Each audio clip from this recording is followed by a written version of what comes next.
Now I'm going to discuss with you first Ombudsman of the world and the office of Ombudsman in different countries. Dear students, Prophet Muhammad, peace be upon him, was the first Ombudsman of the world who introduced the institution of Muhtasib and provided justice to the downtrodden people of Arabia. He, peace be upon him, kindled the light of justice in the other corners of the globe. Dear students, the institution of Muhtasib is one of the most distinctive features of socio-administrative history of Islam. The institution ceased to exist by the end of the 19th century as an office of public conscience and morality.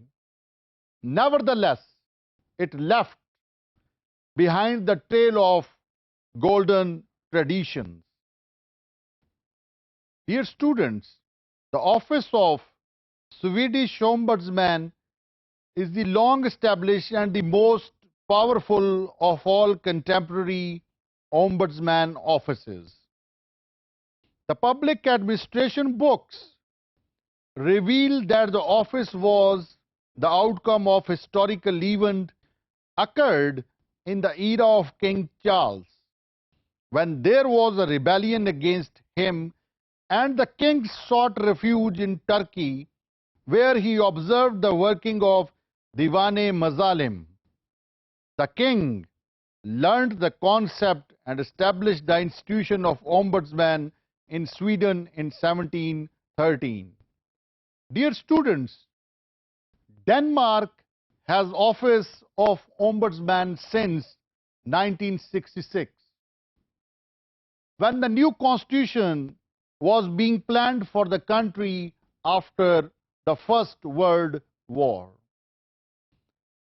The Committee on the Constitution proposed that Parliament should elect one or two persons from outside the Parliament whose functions would be to supervise the administrative system and the armed forces. The committee gave its opinion that such increased guarantees could be effective only through the office of Ombudsman system similar to the Swedish prototype. Dear students, following Swedish example, the institution of parliamentary ombudsman was included in the Constitution Act of 1919. Credit goes to Finland for having adopted the institution of ombudsman long before the idea became popular in the rest of the democratic world. Dear students, New Zealand established the institution of Ombudsman by enacting Parliamentary Commissioner Ombudsman Act 1962.